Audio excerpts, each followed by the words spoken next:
Hola, hola, ¿qué tal? ¿Cómo les va? Bienvenidos. Shabbat Shalom, Hanukkah Sameach. Es bueno tenerlos con nosotros hoy, estar con ustedes una vez más.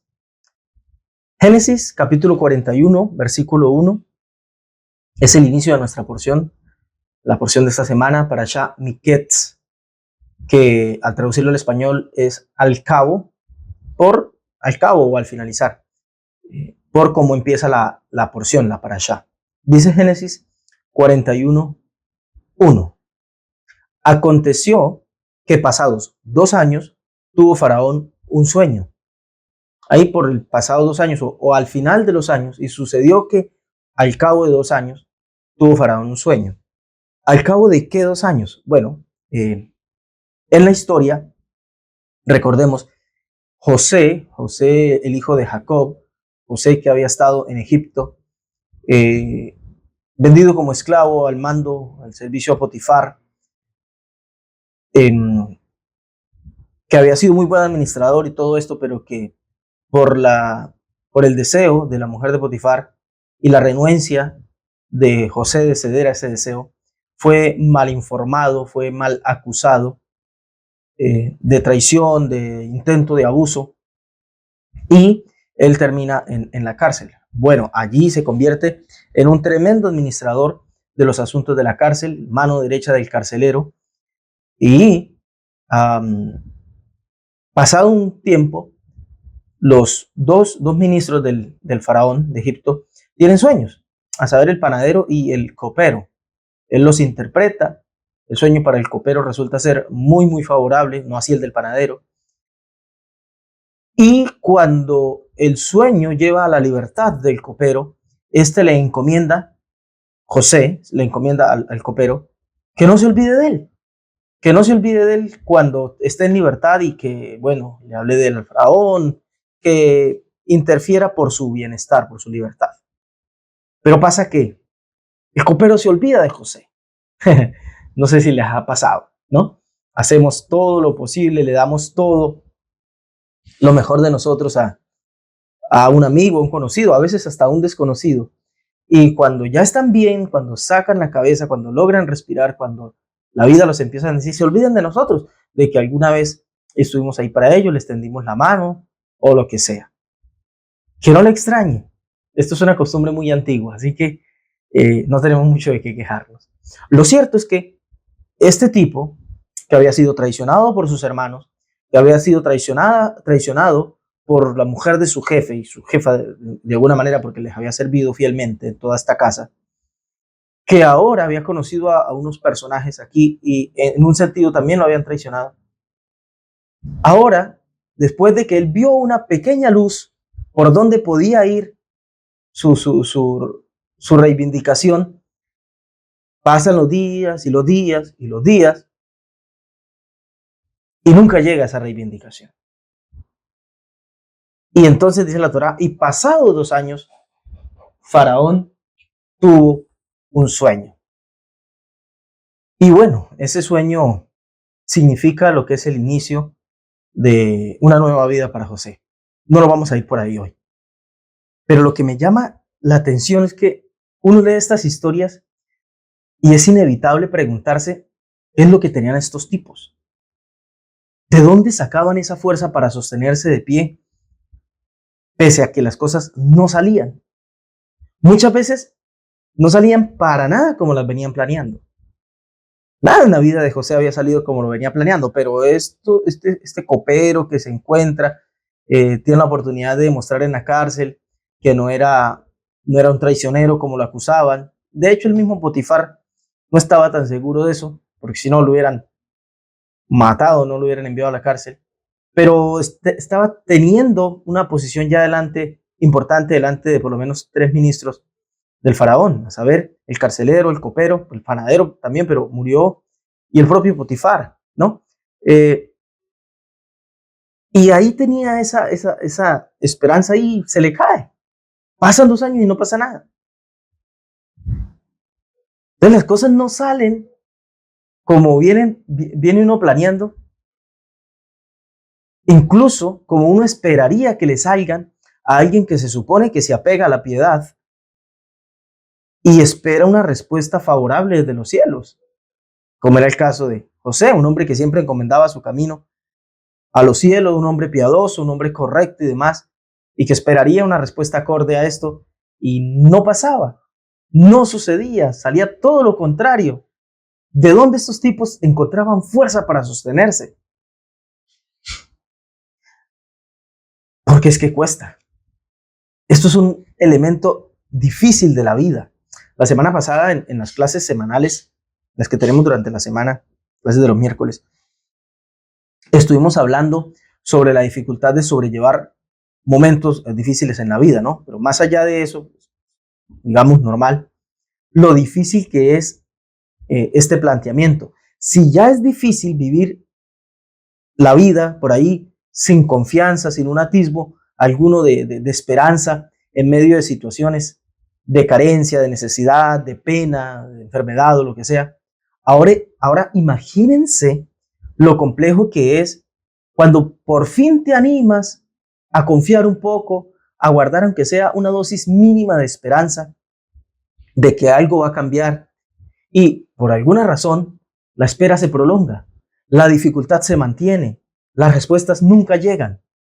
Vaya, esto sí que es una pena. Esto sí que es una pena. Y más o menos lo que pasó con José. José estaba acostumbrado a la traición, al desprecio, a que las cosas no salieran bien. Y era un tipo que no tenía muchas razones para confiar, muchos motivos. Pero confía. Parece que hay una luz de esperanza. Ah, el copero le interpretó el sueño. Este tipo va a ser reivindicado en su lugar, que se acuerde de mí. Y pone esa esperanza en vano, aparentemente, porque pasan 2 años y no pasa nada. No pasa nada. Y el asunto aquí no es qué hacer en esos casos. No, ese no es el tema. Si quieren, entren a las clases de los miércoles para que puedan ver algo sobre esto. Pero el asunto que me interesa hoy es saber de dónde este tipo de personas sacaban el tesón. ¿Cómo hacían para no rendirse y desfallecer? ¿Cómo hacían para mantener su ánimo? ¿Cómo era que siempre estaban prestos a creer, confiar, tener esperanza, intentarlo una y otra y otra y otra vez? Eso me interesa hoy. Ese tipo de cosas me interesa. ¿Cómo hacían? ¿De dónde se saca eso? Y aquí entra lo que es el título de este mensaje. Hablemos de llamados. Le he dado muchas vueltas a este asunto en mis meditaciones acerca del desfallecimiento del ánimo, de cómo algunos que están llenos de motivos para no creer se mantienen y perseveran y le dan y luchan y pelean y están ahí constantes, perseveran y demás. Y después de darle muchas vueltas, la conclusión inexorable a la que llego es que este es el llamado del hombre. Este es el llamado del hombre. ¿Cuál? Ya lo vamos a ver. Normalmente en nuestros círculos bíblicos, espirituales y estas cosas, suele hablarse de los llamados, ¿no? Que cada uno debe descubrir su llamado y cosas por el estilo.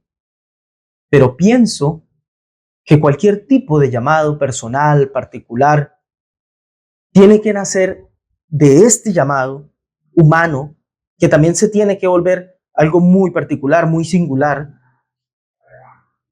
para que pueda sostenerse. Este es el origen y el inicio de todo llamado, este llamado. ¿Cuál? El hecho de que, repito, estamos llamados, por ser llamado es como una convocatoria, como una vocación íntima, profunda, superior. Todos tenemos esa convocatoria, esa vocación íntima. Todos, es decir, tenemos ese llamado a llegar, a concluir, a alcanzar, a culminar, a lograr, a prevalecer, a llegar. Todos tenemos ese llamado. Tengo amigos y conocidos que han alcanzado, qué sé yo, el éxito económico, superado una crisis familiar, vencido un cáncer o alguna enfermedad parecida, culminado sus estudios con éxito después de mucha dificultad, de años, de carencia económica, etcétera, etcétera. ¿Y sabe cuál es el común en toda esta gente? Que veo, que me cuentan, que oigo, que me dicen, que puedo ver yo mismo.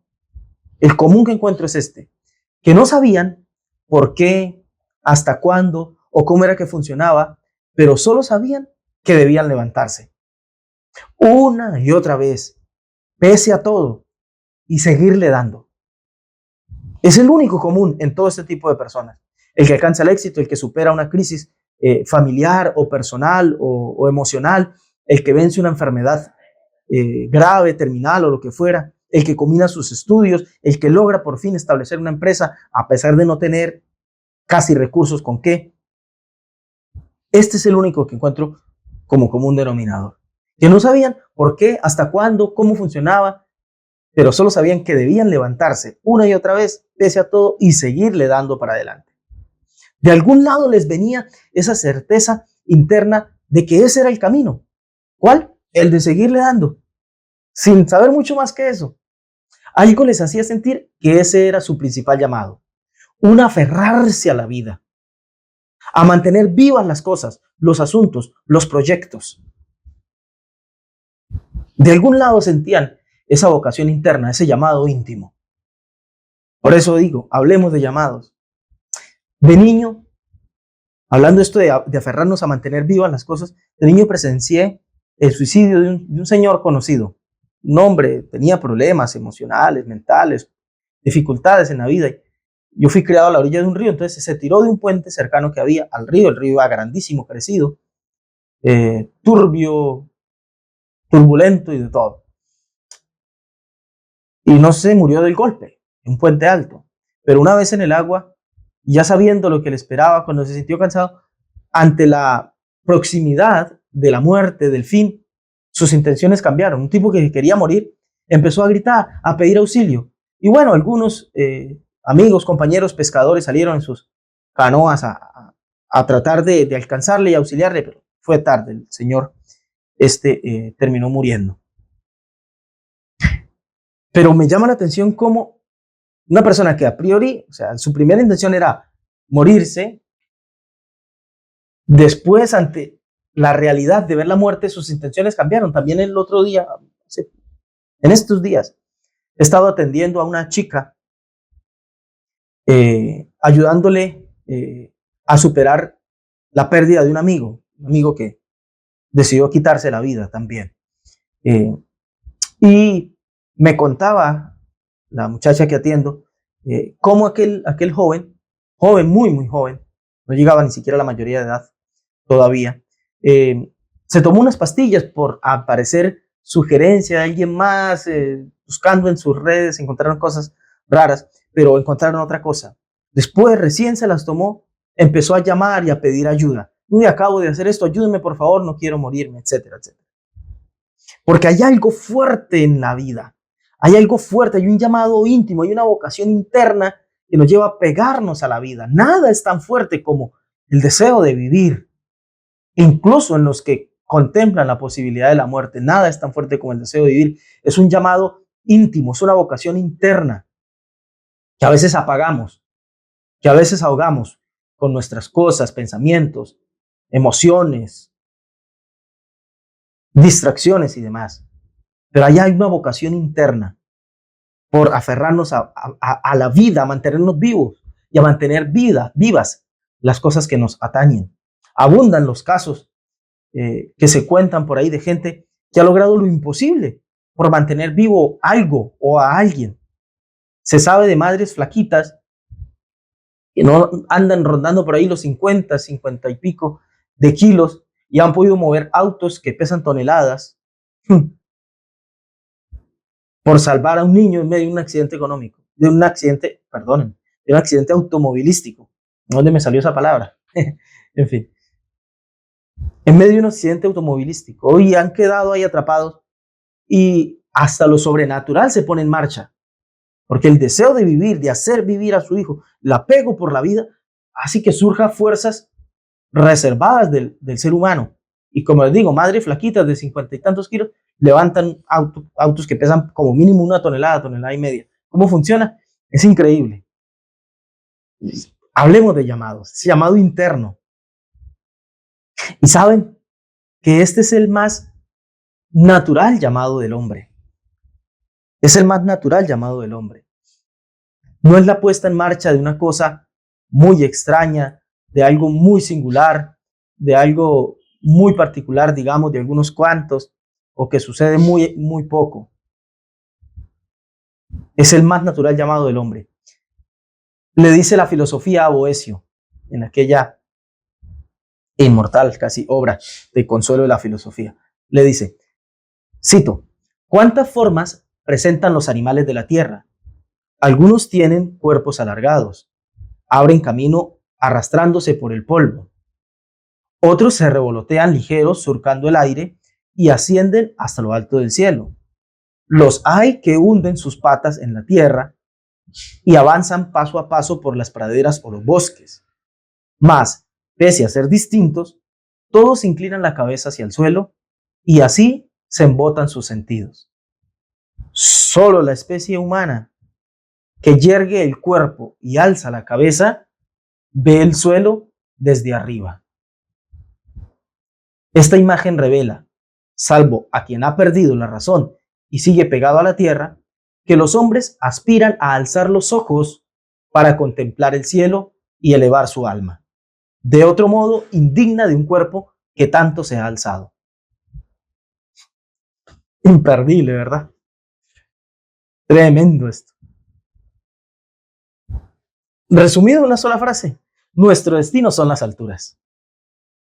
A eso es que estamos llamados, a las alturas. Somos el ser, somos la creación, somos la manifestación de la naturaleza con un llamado a las alturas. Esa es nuestra vocación, no solo interna, sino más natural. Nuestra vocación natural se lo explica la filosofía Boecio, o Boecio lo pone en boca de la filosofía, por supuesto, que es evidente a partir incluso de lo natural. La forma de nuestro cuerpo que se yergue con cabeza alzada, viendo el suelo desde arriba, es un mensaje que nos dice a todos elocuentemente, salvo a quien ha perdido la razón y sigue pegado a la tierra, que los hombres aspiramos a alzar los ojos para contemplar el cielo y elevar nuestra alma. El llamado para nosotros es a que el alma se eleve. De lo contrario, el alma, que la asumimos superior a todo, sería indigna hasta del cuerpo que tanto se ha alzado. ¡Wow! ¡Wow! Ese es nuestro llamado. Claro, muchos nos sentimos muy lejos de esto, porque como humanos, la fragilidad nos asiste. Es nuestra eterna compañera, la fragilidad, ¿no? El estar a toda hora al borde, caminando por la cornisa, al filo. Es una realidad con la que convivimos, sí. Pero junto a ella, junto a esa realidad, junto a la fragilidad que nos asiste, también convive la grandeza. ¿Sí? Como humanos, la fragilidad nos asiste, es nuestra eterna compañera, pero junto a ella convive la grandeza. Creo que lo dice mejor el salmista en el Salmo 8. El Salmo 8, versículo 4, pone palabras magistrales sobre esta idea y muy poéticas, por cierto. Dice, está el salmista analizando la vida, ¿no? Cuando veo el cielo que tú formaste, la obra de tus manos, todo lo que hiciste, ¿no? La prolijidad con la que está hecho el universo, todo. Dice el salmista, ¿qué es el hombre? ¿Pero qué es el hombre? Dice el salmista. Para que tengas de él memoria. Y el Hijo del Hombre, el ser humano, para que lo visites. ¿Qué es? Y en el versículo 5 explica su naturaleza y dice, le has hecho incluso un poco menor que los ángeles, lo cual nos ubica, ¿no? Más abajo que nosotros, los animales, la naturaleza, los elementos y demás. Materia verde, materia animal, materia mineral. Arriba están los las inteligencias puras, los espíritus, los ángeles y esto. Más arriba el creador. Pero en medio, entre lo bajo y lo que empieza a ser alto, que son las inteligencias puras, lo que se llama ángeles, ahí se ubica el hombre. Menor que esto, apenas superior a lo animal. Apenas superior a lo animal. Y apenas inferior a lo angélico. Y no obstante, lo coronaste de gloria y de honra, dice el salmista. O sea, en nosotros convive tanto la fragilidad como la grandeza. Somos ese maravilloso, mágico, aunque a veces para algunos trágico ser. Frágiles y poderosos. Incapaces y al mismo tiempo potentes. Potentísimos en algunos casos. Nos sumimos muchas veces porque lo permitimos hasta lo más bajo de nuestra naturaleza, pero nos elevamos y la trascendemos cuando nos lo proponemos con la misma capacidad. Es increíble. Me gusta mucho cómo termina Frankl, Viktor Frankl, sobreviviente del holocausto, del exterminio.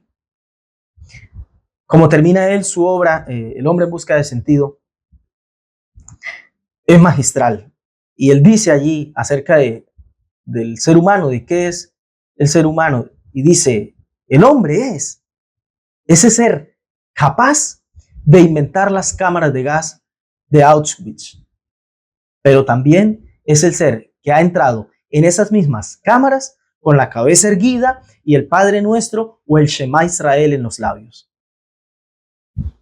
El ser humano, ese ser que ha podido caer tan bajo, que ha podido caer tan rastrero, que es capaz de exterminarse a sí mismo, de exterminar a su raza, por pretensiones animales, bajas, egoístas. Se puede ser muy intelectual y al mismo tiempo caer muy bajo. Manifestar lo peor de la humanidad. Es ese ser, el humano. Pero es ese ser que con la cabeza erguida, me encanta esto, entra a esas cámaras de gas con el Padre Nuestro, el Shema Israel en los labios. ¿Por qué esto? El Padre Nuestro, el Shema Israel, porque quienes entraban ahí, obligados, forzados para matarles, lo hacían por una persecución de índole espiritual, por una persecución de índole ideológica, porque eran diferentes, porque mantenían una dignidad, porque se mantenían aferrados a su identidad espiritual. Entonces, el ser humano fuese ser capaz de hacer esas cámaras para exterminar a su raza, pero también de entre esa naturaleza está el que entra a cabeza erguida, firme a su identidad, fiel a sus principios y convencido de lo que es. Ese es el ser humano. Nunca menosprecien, les digo, nunca menosprecien los alcances de un ser dispuesto, de alguien que responde al llamado de la vida y dice, heme aquí. Para lo que sea que me estés pidiendo vida, heme aquí. Eso fueron estos sobrevivientes. Eso fue estas personas que entraron a esas cámaras de gas con el Shema Israel o el Padre Nuestro en los labios, rescatando y revalorizando el legado de seres como Daniel, que entraron con su emuná, con su fe, al foso de los leones, como Sadrach, Mesach y Abednego, Ananías, Misael y Azarías en su tradición, y entraron al horno de fuego convencidos y con el nombre de la divinidad en su boca. Ese ser. Nunca menosprecien los alcances de un ser dispuesto para la vida, que responde ante lo que sea que le presente la vida, heme aquí. Estoy hecho para las alturas, estoy hecho para la grandeza. Es la naturaleza, es nuestra naturaleza. Pero la vida me abate. Bueno, pueda que me abate y me tire por el piso, pero yo voy por el piso con la cabeza erguida y buscando siempre las alturas. Esa es nuestra naturaleza. A nosotros, a los hombres, o al menos digamos que a los hombres dispuestos, escuche esto, nos das la tierra y ya queremos conquistar el cielo. Nos das la tierra y ya queremos conquistar el cielo. Así ha sido desde el inicio de la humanidad. Ese es nuestro llamado. Que lo hacemos a veces a los tropezones y más o menos como entendemos. Y en el camino nos equivocamos. Pero eso es lo que hemos intentado desde el principio. No andamos hoy día los seres humanos explorando más allá de los límites de nuestro planeta, buscando lo que no se nos ha perdido. Avanzad sin miedo, dice la sabiduría, a donde os lleve el ejemplo de este héroe. Recuerdo que les cité esto la semana pasada, haciendo un ánimo a avanzar, a darle. Pero no les cité la última parte. Avanzad sin miedo, dice la sabiduría, a donde os lleve el ejemplo de este héroe. ¿Por qué huís como cobardes? Pero esta frase la termina la filosofía a Boecio diciéndole: dominad la tierra y ganaréis el cielo. Dominad la tierra y ganaréis el cielo. Somos así. Somos así. Hay un dicho popular por ahí que dice: les dan la mano y se toman el codo. Así somos los seres humanos. En la costa me aprendí un dicho. Una señora muy querida de nombre Joselina decía: al indio le dan un vaso de agua fresca y ya quiere aire acondicionado. Sí, sí. Nos das un escenario, nos pones en un escenario que nos era desconocido y nos aprendemos a mover ahí y queremos conquistarlo. Fuimos hechos así. Nos dieron un paraíso y nos dieron una orden: llenen la tierra, fructifíquense en ella, multiplíquense en ella y gobiernenla. Gobiernenla. Ese es nuestro llamado. Por eso, a donde vayamos, queremos hacernos cargo. Claro. El punto está que pese a eso muchas veces nos abatimos y nos dejamos caer. Pese a que nuestras ambiciones son las más grandes del mundo, a veces nos caemos. Algo parece estar atrofiado entre nuestro llamado y lo que terminamos manifestando, pero el llamado sigue ahí. Nuestra naturaleza capaz sigue ahí, a veces muy escondida, pero ahí está. Volvamos a los personajes bíblicos. ¿Creen que a José lo iban a derribar los olvidos de un copero del faraón? Nos preguntamos al principio, ¿de dónde sacaban fuerza estos tipos? Cuando por fin había un ápice de esperanza, una pequeña chispa de luz de que todo podía cambiar, se olvidan de él 2 años. ¿De dónde sacó fuerza para sostenerse? ¿Creen que los olvidos de un ministro lo iban a derribar? Por favor, si no lo tumbó la traición de sus propios hermanos de sangre, si no lo tumbó la infamia de alguien a quien había servido con total lealtad, ¿qué le podría hacer el olvido? ¿Qué iba a poder hacerle el olvido? Entonces, ante la pregunta, ¿de dónde sacaba todo ese valor, José? Lo llevaban los genes. Lo llevamos en los genes. El gen humano es eso. Un ser valiente a pesar de que no tiene nada. Mira todo lo que nos hemos atrevido. ¿Sin tener con qué? Hay cosas raras, vocaciones internas rarísimas. Nos hacen creer que podemos lograr cosas siendo... ¿Qué es el hombre? Y nos hemos animado a ir. Y miren cuánto se ha logrado.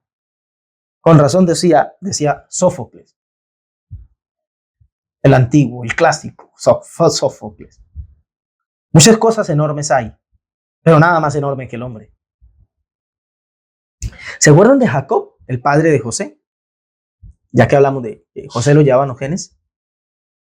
Jacob, en un momento de su vida, en su juventud, él se va de su casa, él se va huyendo, escapa por su vida, escapa de su hermano Esaú, Esaf. Él se va y se ubica por allá con Labán, un tío. Sirve y trabaja por su mujer, trabaja luego por su tesoro, por su patrimonio, pero siente el llamado de la vida. Y él ante el llamado de la vida no puede decir otra cosa que heme aquí. Él no se iba a conformar con la pequeñez de la riqueza económica. Él sentía un llamado a la grandeza y el ser humano está hecho para eso. Esa es nuestra verdadera vocación. Ese es nuestro verdadero llamado. Y él siente que tiene que volver a la tierra, a la casa de su padre, para poner en marcha ese llamado. Porque es en esa tierra donde su energía espiritual se iba a potenciar, iba a lograr ser lo llamado a ser. Pero había un pequeño inconveniente, que tenía que volver a la tierra donde estaba su hermano. Y la última vez que se habían visto, hacía muchos años, le quería matar. Y ahora tenía que volver. Y justo cuando está a punto de encontrarse con él, se percata de que su hermano viene hacia él con un batallón de gente. Se enteró su hermano de que venía Jacob. Esaú sabía que venía Jacob al encuentro. Y Jacob venía con 2 campamentos. Y se viene con un montón de gente a encontrarlo. Y Jacob siente miedo. Y ahí entramos al capítulo 32, par de capítulos, unos cuantos capítulos anteriores a nuestra porción. Pero cuando se va a encontrar Jacob con su hermano Esaú, antes de esto, ocurren algunos casos, algunas cosas particulares. Génesis 32:1 dice: Jacob siguió su camino y le salieron al encuentro ángeles de Dios. Y dijo Jacob cuando los vio: campamento de Dios es este. Y llamó el nombre de aquel lugar Mahanaim. Y envió Jacob mensajeros delante de sí a Esaú su hermano, a la tierra de Seir, campo de Edom. Ojo, presten aquí mucha atención. Jacob va a encarar la vida, siente el llamado de la vida, tengo que volver. Pero tiene miedo. El versículo 7 dice, de este mismo Génesis 32, dice: entonces Jacob tuvo gran temor y se angustió. Tenía temor de encontrarse con su hermano. Pero siente que la vida lo llama y él sigue su camino y dice: yo voy, tengo miedo y todo, pero ¿qué puedo hacer? Será ir con miedo. Porque siento el llamado y al mismo tiempo siento el temor.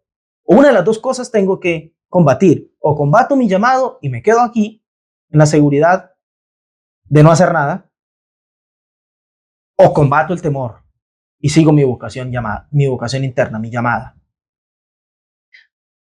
Y hay una particularidad. Se encuentra con ángeles y entonces a partir de ahí toma su fuerza. Se me está presentando lo que me excede, lo que es más alto que yo en mi naturaleza. Entonces, si se me está presentando lo que es más alto que yo, no voy a poder enfrentar lo que es igual a mí, lo humano.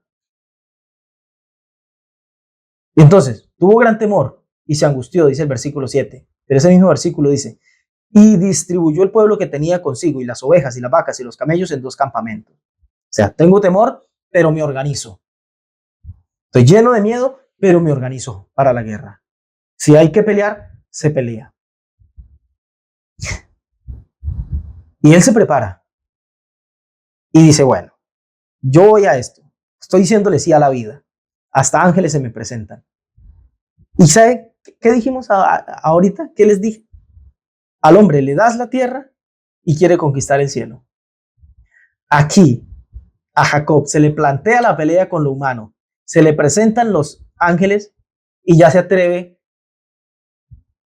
con la confianza a dirigirse al propio Dios, al supremo de todos. Dice el verso 9 de Génesis 32. Y dijo Jacob: Dios de mi padre Abraham. ¿Por qué no invoco a los ángeles? No, yo voy a lo más alto. Es el ser humano. Ese es el ser humano dispuesto. Se va directamente con el jefe. Dios de mi padre Abraham y Dios de mi padre Isaac, eterno, que me dijiste: vuélvete a tu tierra y a tu parentela y yo te haré bien. Estoy siguiendo tu llamado. Tú pusiste esto en mí. ¿Sabes qué? Estoy reparando bien y yo soy menor que todas las misericordias y que toda la verdad que has usado para con tu siervo. Pues con mi cayado pasé este Jordán y ahora estoy sobre 2 campamentos. Jacob se atreve a hablar con Dios. ¿Y qué creen? ¿Las dudas desaparecen? ¿La incertidumbre se va? No. Muchas veces descubrimos ese llamado, sabemos que la vida nos llama a la grandeza, pero no por eso somos los machomanes, invencibles, ¿no? Somos los súper fuertes que decimos: no le tengo temor a nada. No, hacemos las cosas con muchas dudas, nos animamos y vamos para adelante, pero junto con el hambre por la grandeza, conviven con nosotros la fragilidad y muchas veces la incertidumbre. Pero ahí vamos. Lo importante es que vamos, como Jacob. Dios, tú me dijiste que hiciera todo esto y aquí voy yo. Ni sé por qué, porque cuando reviso, yo soy más pequeñito que todo lo que ha pasado conmigo. Mi vida me excede. Yo pasé este Jordán con un cayado, con una vara pastoril. Y ahora estoy sobre 2 campamentos. O sea, se ha vuelto una persona poderosa. Lo que él está diciendo es, sí, sé que soy chiquito, sé que soy casi insignificante, pero sé que también soy capaz de alcanzar la grandeza. Basado en esto, Señor, voy para adelante. Y entonces, el registro bíblico nos comenta que estando ahí en su disposición, le comentó sus intenciones a su mujer, a sus hijos, a su gente, a sus siervos y demás, y él se aparta un momento porque quiere estar a solas para dialogar con lo divino. Y en medio de eso se le presenta lo que la Biblia llama un Ish, un varón, y pelea con él, que luego interpreta que se le oponía en una fuerza espiritual. Era como un ángel, como un ser particularísimo, extraño, pero lo cierto es que después de un tire y afloje, combaten y demás, ya está saliendo el alba y por alguna razón este personaje, se tiene que ir, no puede salir el sol y él dice, ya déjame que raye el alba. Y entonces Jacob le dice, no te dejaré si no me bendices. ¡Wow! Se atreve a pelear con la propia muerte, se le planta la muerte porque este ser se le planta para pelear. Luchó, dice la Torá, luchó contra él un varón, Nish. Quería acabarle y él se le planta y dice, ya que me atrevo a luchar con estas fuerzas, voy a sacar de esto lo más que pueda. Y dice, no te dejaré si no me bendices. Y entonces el varón le dice, esto es Génesis 32:28, le dice, después de preguntarle por su nombre, le dice, no será más tu nombre Jacob, sino Israel, porque has luchado con Dios y con los hombres y has vencido. Híjole. Israel, el nombre que le pone surge de este concepto precisamente. Isra, de Yazar, ¿no? De pelear. Y él, de Dios. O sea, Dios lucha. Es más o menos el nombre, la raíz, la base del nombre que le ponen. Dios lucha. Y el propio ángel lo explica, el propio mensajero, el propio ser lo explica. Porque has luchado con Dios y con los hombres y has vencido. Esto es simplemente impresionante. No importa si con eufemismos tratamos de salvar la ética del texto, cosa que no es necesario hacer, diciendo que aquí no se refiere a que luchó contra Dios, sino que luchar con Dios significa con Dios de su lado, con Dios de su parte. Aún así es impresionante, porque quienes luchan, todos los hombres luchamos una y otra cosa, y tener el tipo, la osadía de atreverse a contar con que Dios luche de su parte ya es muchísimo, literalmente. Pero seamos serios. Es muy complicado entender el texto así. Hay que hacer muchos malabares. El texto de verdad dice, luchaste con Dios y con los hombres y has vencido. Está en el contexto de la lucha. Jacob acaba de tener una lucha con este Ish. Se prepara para ir a la lucha contra su hermano Esaú. Y es en este contexto donde se le dice, has luchado con Dios y con los hombres. El tipo había luchado con Dios, peleado con Dios. Nos rompe la cabeza este concepto. Muchos se escandalizan, pero el tipo supo luchar con Dios. Claro, por supuesto, no tiene que ver con un entendimiento infantil de que se agarraron a los puños con Dios. Dios tiene más fuerza que yo. Es una, iba a decir pedantería, pero no es una pedantería, una tontería. Que vamos, se supone que es Dios, lo divino, lo supremo, la fuente de todas las cosas, el que le dio fuerza al hombre, le va a faltar fuerzas para pelear con el hombre. A ver, no es la idea. La idea es mostrarnos que supo ponerle frente a la vida, incluso aunque parecieran dictámenes divinos, incluso aunque fuera un ángel, una fuerza superior a él, él sabe plantarse y decir, sí, esto puede parecer superior a mí, pero es que yo fui hecho y tengo una convocatoria divina para plantarle cara a todo y gobernar. Siento ese llamado y aunque se me pare lo que pareciera el propio Dios a decirme que no, es que yo siento en mi interior que no puede ser. ¿Por qué? Porque es que ese mismo fue el que se me paró y me dijo, sí, vas a hacer esto. Un mensajero, un ángel, pero fueron hechos por Dios. ¿Yo qué voy a decir? No, pues es que Dios mismo me dijo que sí, que vaya allá. ¿Cómo me voy a detener? La idea es mostrar cómo ni las cosas más duras y difíciles, que no parecen otra cosa que el dictamen divino, son suficiente excusa para dejarse tirar. No, ni siquiera esas cosas duras y difíciles. Ni siquiera porque parezca, es que esto ya Dios lo dijo. No, que es una enfermedad terminal, es un cáncer, hombre, ¿qué quieres que haga? No, le planto cara. Le planto cara. Y lucho, aunque parezca que hasta lucho con un dictamen de Dios.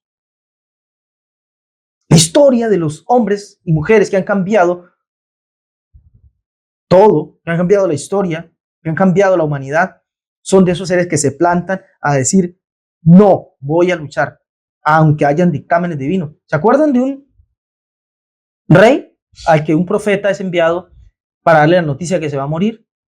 Él acepta lo que le dicen y tan pronto como el profeta da media vuelta, él se clava rostro en tierra a clamar, ¿por qué, Señor? Perdóname si hay algo malo, lo que sea, como quiera que haya sido su plegaria. Pero lo cierto es que apenas da unos pasos el profeta y siente el llamado de Dios para que se devuelva y le diga, ahora ve y dile a ese mismo personaje, no solo que no te vas a morir, porque el mensaje era, te vas a morir, vas a caer, amiguito. No solo que no vas a morir, sino que te van a aumentar unos cuantos años, por ahí unos 15 más. Se plantaron. Lucharon contra lo que parecía un dictamen divino y vencieron. Es más, si analizamos la vida, no tenemos que escandalizarnos mucho con que luchar contra Dios o luchar con Dios. Si analizamos la vida cruda que nos toca vivir, una vida que tiene presupuestada todo tipo de luchas, peleas, guerras, ¿quién diseñó este plan así? Parece parte del plan divino que esa dificultad nos haga frente y oposición en nuestro trasegar. La vida fue hecha para que aquí suframos pérdida. La vida fue hecha para que aquí haya diagnósticos médicos. La vida fue hecha para que aquí perdamos, caigamos, nos frustremos, nos digan no, nos traicionen, pasen un montón de cosas que nos abaten y nos dice quédate tirado en el piso. ¿Quién diseñó esta vida así? El diseñador, lo que llamamos el creador o Dios. Pero nuestro llamado, nuestro más humano y glorioso llamado, es a darle pelea a eso. Lucha. Eso somos. Esa es nuestra naturaleza. Intrépida, indescifrable, difícil de entender, pero es nuestra naturaleza. Es tan simple como esto. No podemos simplemente aceptar con resignación cada cosa que pasa. ¿Se imaginan a Jacob o a Josué actuando así, aceptando con resignación? No, esto ya es lo que Dios quiere. Hasta un ángel viene aquí a oponerse a acabarme. Me rindo, llévame, Señor. Si ya es hora, llévame. No, ¿cuál llévame? Gente que ora, que reza, que le piden ir a ayudar a alguien y se va a orar. Señor, venimos a orarte, que lo levantes, pero si va a seguir sufriendo, llévatelo mejor, que se muera para que no sufra. Entiendo las buenas intenciones y todo lo que quieran. Parece muy altruista y muy empático querer el alivio y que no sufra la persona, la otra, que sabes tú la propia historia de vida y el propio trato de esa persona con lo divino. La persona no se quiere morir y nosotros pidiéndole a lo divino que se lo lleve porque ya nos rendimos. ¿Se imaginan a José actuando así? ¿Se imaginan a Jacob actuando así? No, me rindo ya. Me diagnosticaron esto. Bueno, será la voluntad del Señor. Si Él quiere llevarme de esta enfermedad, que me lleve. No. Lucho, hago lo que pueda. Voy al médico, me encomiendo a lo divino primero que todo. Voy al médico, me pregunto por qué, reviso mi vida, qué tengo que hacer. Me hago las terapias, me hago los tratamientos, me hago lo que me tenga que hacer, pero aquí estoy, es que me dieron la vida, es el más grande tesoro que nos pudieron haber dado y es lo máximo que tenemos que cuidar, la vida. Aún tengo la vida, tengo mucho por hacer. Entre más pronto entendamos esto y lo aceptemos, más pronto empezaremos a hacer algo con esta realidad. Ese es nuestro llamado. Recordemos esa tan impactante y desafiante frase de la filosofía: dominad la tierra y ganaréis el cielo.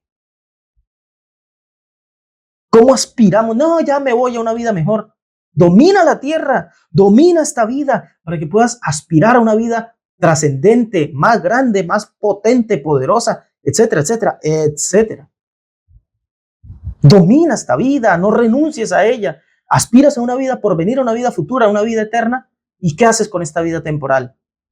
Dominad la tierra y ganaréis el cielo. Pero ¿saben dónde está esa tierra por dominar y ese cielo por ganar? Aquí es donde empieza todo. Aquí, en lo que le voy a mostrar. ¿Cómo llegar a dominar la tierra o a ganar el cielo sin primero dominar el elemento más importante? ¿Qué es lo más importante? Dijimos, la vida. O sea, nosotros vivos. Nosotros somos el primer elemento, la primera tierra a conquistar. Esa tierra prometida somos nosotros. En por lo menos 3 lugares en los escritos apostólicos se menciona el asunto del dominio propio. ¿Dónde paso ahora este tema del dominio propio? Surge de esta frase: dominad la tierra y ganaréis el cielo. Pero la primera tierra que hay que dominar es la tierra personal, a mí mismo. En por lo menos 3 lugares de los escritos apostólicos neotestamentarios se menciona el asunto del dominio propio. Uno de ellos es en Hechos 24-25, donde Pablo está apresado, está bajo la custodia de un gobernador llamado Félix, y en su discurso conmueve tanto al gobernador que lo tenía en custodia, que este último pone fin a su intercambio. Dice ahí, nos cuenta Hechos 24-25, que cuando le oyó hablar acerca del dominio propio y otro par de temas, pero este en particular, cuando le oyó hablar de esto, le dijo: espérate, ya voy a buscar la ocasión de que sigamos hablando del asunto, porque lo impactó este tema del dominio propio. En 2 Timoteo 1:7, el apóstol lo contrapone al dominio propio a la cobardía y lo ubica al lado del poder, donde dice: Dios no nos ha dado espíritu de cobardía, sino de amor, de poder, de amor y de dominio propio. Dominio propio es el más grande poder al que podemos echar mano para intentar luego lo otro. En 2 de Pedro 1:6, el apóstol la incluye en una selecta lista de virtudes al dominio propio necesarias para que el hombre se desarrolle íntegra y poderosamente. Para que el hombre se desarrolle como se tiene que desarrollar, dice el apóstol Pedro, que debemos añadir a nuestra fe virtud, a la virtud conocimiento, al conocimiento dominio propio. Un hombre con estos elementos es un hombre que lo conquista todo. Ahora entiendo por qué algunos se oponen, incluso desde púlpitos, a ciertos conocimientos, a ciertos contenidos, y no, eso no es bueno que se estudie eso, no es bueno el conocimiento. Claro, porque conviene más la ignorancia. Pero el apóstol dice: añádanle a su fe virtud. Desarróllense personalmente, tengan virtud moral, ética, espiritual. A esa virtud agréguenle conocimiento. Luego desarrollen el dominio propio. Un ser humano con eso es invencible y ya no es fácil de manipular, ni de coercionar, ni de nada. Pero bueno, ese tema lo dejamos para otro día. En sus meditaciones, Marco Aurelio nos comenta que aprendió de Apolonio el ser dueño de sí mismo. Qué bárbaro esto. Él dice Marco Aurelio: aprendí de Apolonio el ser dueño de mí mismo, aún afligido por grandes dolores, por largas enfermedades o aún por la pérdida de un hijo.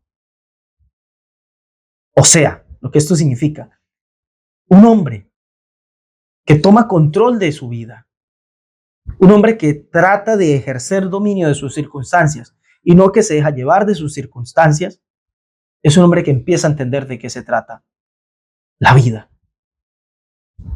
Un hombre que al menos intenta hacerse cargo y no permite que la vida, lo que pasa, se adueñe de sí. Este es un hombre, en el lenguaje bíblico, con dominio propio. Y ahí, escuchen, ahí empieza toda conquista. Todo dominio, todo levantar, toda grandeza inicia aquí, cuando me apodero de mi entorno, de mis circunstancias. Este mismo Marco Aurelio cuenta que él aprendió, esta vez ya no de Apolonio, sino de su padre. Él dice, igualmente, porque ya venía mencionando otras cosas, dice, igualmente, su valor, su resistencia y su templanza. Otra palabra muy relacionada con este dominio propio, su templanza, en goces y privaciones, prueba palpable de su alma equilibrada e invencible. Quedó bien patente durante la enfermedad que le ocasionó la muerte. Oiga, templanza, dominio propio, en goces y privaciones, porque muchas veces nos dejamos llevar de una cosa o de la otra. Y el dominio propio es cuando yo no me dejo llevar ni de las privaciones ni de los goces. Las privaciones no me dominan. Yo vivo solamente en el ascetismo, en la privación de esto, para parecer virtuoso, para parecer lo que sea. No, el dominio lo tengo yo, de mi propia vida. Dominio propio, dice el apóstol, dominio propio. Ni tampoco dejarse llevar por los goces, porque los goces conducen a los vicios y los vicios me echan a perder y yo pierdo el control. Ni siquiera, dice Marco Aurelio, que su padre perdió esto en la enfermedad que lo llevó a su muerte, porque es común que cuando la persona ve la proximidad de la muerte, dice, a fin de cuentas esto se va a acabar, yo me dejo llevar. Significa que lo bien que vivió o lo mal que vivió, lo hizo solamente por el temor a la muerte o ante la proximidad de la muerte y nunca tuvo el control. El control lo tenemos cuando siempre somos lo que somos. Aspiramos a ser nosotros los que están en control. Dominio propio, dice el apóstol. ¿Por qué repito tanto esta frase? Porque también está en las escrituras. No venga alguien a decir que son enseñanzas raras, extrañas. También está en las escrituras. Dominio propio. Necesito dominar mi vida para poder conquistar algo más que eso. Yo he tenido la oportunidad de conocer mucha gente y he sido un buen observador. Y de la nada he visto surgir amigos y conocidos con hogares fantásticos, con negocios estables, con carreras exitosas, con mentes brillantes. Y han surgido de la pura nada, de una nada que sabe a lejanía, a campo, a monte, a carencia, a necesidad, a rechazo, a escasez de recursos, etcétera, etcétera, y un largo, etcétera. Y de ahí se han levantado y han logrado todo esto que les digo. Hogares fantásticos, negocios estables, carreras exitosas, mentes brillantes, convertirse en cosas tremendas, tremendas. Hace poco estos días, aquí una semana tal vez, un amigo me envió una foto de lo que estaba haciendo, ¿no? Estaba en su computadora trabajando, mostrándome, o en la computadora vi el proyecto que estaba trabajando y demás. Y le dije, amigo, eres rico, ¿eh? Y le dije, no lo romantices, no estoy romantizando el concepto. No, eres rico, tenemos salud, tenemos trabajo. No. Y eres rico, amigo. Porque conozco un poco la historia de este joven. Nacido por allá, metido en el campo, con poca educación, con poca formación académica, con pocos recursos, pero con unas ganas de sacarse adelante y se ha preparado, se ha especializado, se ha perfeccionado su talento, su arte, su trabajo, su oficio. Y ahora está a cargo de proyectos y lleva a cargo proyectos. Y su computadora está llena de proyectos grandes, proyectos ambiciosos, proyectos millonarios incluso. En Colombia es fácil hablar de millonarios porque para nosotros 250 dólares ya es $1.000.000. Entonces, pero no, sí, un proyecto millonario de 40, 50, 80, 100, 200 millones de pesos. Y amigo, eres rico. Conozco desde dónde saliste. Un poco. Y mira todo esto. Y cuando vemos nosotros en nuestra vida, vemos que también con muy poquito hemos logrado tremendas cosas. Cada uno revise su vida. No estamos aquí para fastidiarnos los unos a los otros, contando historias que puedan resultar ofensivas o fastidiosas a otros. Pero con poco se logra. ¿Por qué? Porque a un hombre dispuesto le enseñas a leer y va a querer dominar las letras. Le llevas a un laboratorio y va a querer dominar la ciencia. Le das a conocer los hombres y va a querer dialogar con los ángeles. Lo llevas a tener un poco de conocimiento, de los ángeles, de los espíritus, de las cosas espirituales, y va a querer hablar con Dios. No hay techo para el hombre. No en vano nuestra búsqueda es la trascendencia. No en vano nuestros días llegan a los escasos 80, 100 años, pero hablamos de eternidad. Hablamos de eternidad. No hemos visto con nuestros ojos la eternidad, ni a alguien eterno, pero aspiramos a la eternidad. Podemos tener un diagnóstico médico y aspiramos a la eternidad.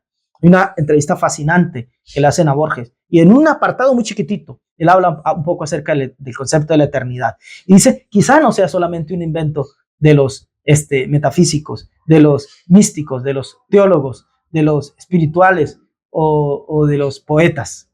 Quizás sea algo real, quizás sea algo real, quizás sea algo a lo que aspiramos todos los hombres. Y él cuenta, pongamos por ejemplo a un hombre enfermo. Es un hombre enfermo y es miércoles y la está tal vez pasando bien. Es miércoles. El miércoles nos habla del tiempo. Sabe que mañana es jueves. Sabe que ayer fue, ¿qué? Martes. Pero a él eso no le interesa. Él le interesa que está enfermo. Y por un momento olvida el tiempo y se enfoca en lo trascendente. Una persona puede tener el diagnóstico más terrible. Ah, sí, me dictaminaron tal cosa, pero se siente feliz o aspira a sentirse feliz y sabe que hoy es sábado, ayer viernes, mañana domingo. Mañana ya toca empezar a realizar todo por una semana nueva de trabajo y lo que sea. No le interesa. Estoy aquí en este momento, me siento pleno, me siento dichoso, me siento feliz y me olvido de qué día es que soy. Tengo que pensar para hacer un esfuerzo en ubicarme en tiempo y espacio. Porque quizá la temporalidad, que es la realidad en la que nos vivimos, sea la menos real de todas. Quizá el hombre aspira y vive directamente en la eternidad. Así somos. No nos conformamos con la temporalidad porque aspiramos a la eternidad. No nos conformamos con el límite porque aspiramos a lo infinito. No nos conformamos con la bajeza, aspiramos a la grandeza porque ese es nuestro llamado. Nos das la tierra y queremos el cielo. Nos das al humano y queremos dialogar con los ángeles. Empezamos a relacionarnos con los ángeles y ya queremos hablar con Dios. Porque nacimos para esto, porque de esto estamos hechos y porque ese es nuestro llamado. Gracias te doy, Señor, nuestro Dios, por ese llamado. Gracias, mi Dios, por esa vida, por eso que has hecho con nosotros, por eso que has hecho de nosotros, por esta forma que nos has dado, por ese llamado que has puesto en nosotros, por esta vocación íntima. Gracias. Ayúdanos a todos a entender esto. Ayúdanos, Señor. Este es el llamado, pero a muchos nos ha costado infinidad partir de la realidad en la que estamos hacia la que sentimos que debemos llegar. Y es solo porque necesitamos entenderlo. Ayúdanos hoy a eso y entonces empezar a intentarlo con una pequeña cosa. De eso está hecho el hombre. Le muestran, le enseñan a leer y ya quiere dominar las letras. Nos llevan a un laboratorio y queremos dominar la ciencia. Ayuda a todos y cada uno de los que están abatidos, aporreados, apagados, tirados en el suelo, en la desazón, en el abatimiento, en la desesperanza. Ayúdalos a intentar una pequeña cosa, a dar un pequeño paso y a descubrirse a sí mismos ahí y de qué están hechos y para qué los has llamado. Ayúdanos a cada uno a tomar el control de nuestras vidas, a ejercer lo que nos has enseñado en tu escritura como el dominio propio, a dominarnos a nosotros mismos, a no dejarnos llevar de las pasiones, a no dejarnos llevar de los goces, a no dejarnos llevar de las privaciones, a no guiarnos por el vicio ni por la privación, sino a conducir nuestra vida de acuerdo a la grandeza que has dispuesto y propuesto para nosotros, y que así lleguemos a cumplir fiel y cabalmente tu llamado y tu propósito, Señor. Yo nací para esto, yo fui llamado a esto me has llamado, y mi límite no es otro que dialogar directamente contigo, en las cumbres de las más escarpadas y elevadas montañas de la vida. Ahí quiero ir y verte y charlar y dialogar contigo y conocerte, así como me has conocido. Que esta sea una realidad para cada uno de los que me oyen. En medio de cualquier situación que estén viviendo, la carencia, la necesidad, la escasez, el abatimiento, la enfermedad o lo que sea, ayúdanos a levantarnos y a ser fieles a ese llamado. Amén y amén. Baruch Hashem, bendito sea Dios. Gracias al Señor por su Torah, por su palabra, por esto tan especial que pasa cada vez que venimos a ella. Cuídense, Hanukkah Sameach, Shalom, shalom.